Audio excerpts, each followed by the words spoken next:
Ono kale di pinggir tuh. Egi eno namini bitakan nyaatu kam narka kaya kono du egi me. Simu tuno le mala softi ka. Kar ega ye. Apa kai? Aka mate hojja. Hojja ganam ka kala fambate sepati kanara kan olbatu. Akan tiko to kusiarke. Tiko to kau wasir raburu dede. Sillebe akmale dalanu jirta. Akan sigul deme.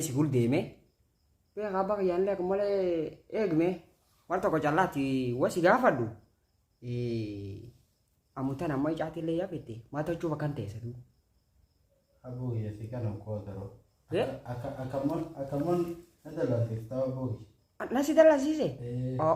Irratin dalana abak yang garage sangka bafanuman du badu jira. Dibinjir to ayam muta siarar. Olke sidung dadu. Nunggu tenang abu. Masih tahu jadu ayam male fayita ye. Mas sangga si vida du aka mangkuto duri. Allah aku bar sangga sanil lengka balil ngayung ka besa siga food.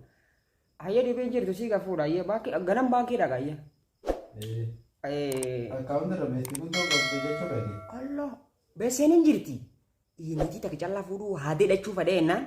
Niti le ana dita bakiye ganan le tiko to kudallane. Allah, niti le kono jimu kan. Dia bogi, wanja tumbe tuh niti. Iyo jalan deh. Niti insoba. Kisitti ma. Jalan deh onennam jalan deh beri darbe tiruna sete tiruna bate sombana sente naftu nawal le sita baki. Khanaf lakisi. Khanaf lakisi be. Hoja kan entain. Niti ana kumale kada hoja kan timat Allah male wambir jiru sebe. Kana akan kamne na wujira. Allahu akbar mang waniti tu. Itu mal kam bisa ka magnetik al dikam finna mai rekti. Bismillah egme. Aba ya ti wani jalekte simu fur ka tu finjir tu. Kar ki gar kan. Maka jalekt. Waniti kana sodare. Niti kam? Waniti kana dia sote kan sodare. Allahu akbar be aba ki be nitin. Wancu fanu raga tahu jadi. Wanone na sena hata ni febe. Onna si sana fetu. Amba dhanna sente na balle sitele. Hoja kan olkute kar waskilo kan olkute mai kesa kuni misanam ne du.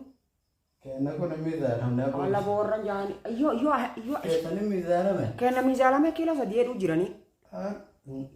Kilo sadie dan ini gari cuft alla be gari tiyelle badan le gari lenka buma sobadan. Si sobat apa gari lam kaba. Lam challa kaba. Iyo afur kaba mas. Afan kune salam lam challa chauji. Gari afur kaba. Gari tak challa kan kuchise. Niti takana kati ko wali dalanena niti rakana wai tarmirta niti aku niti kana le minagu mungkap duwe.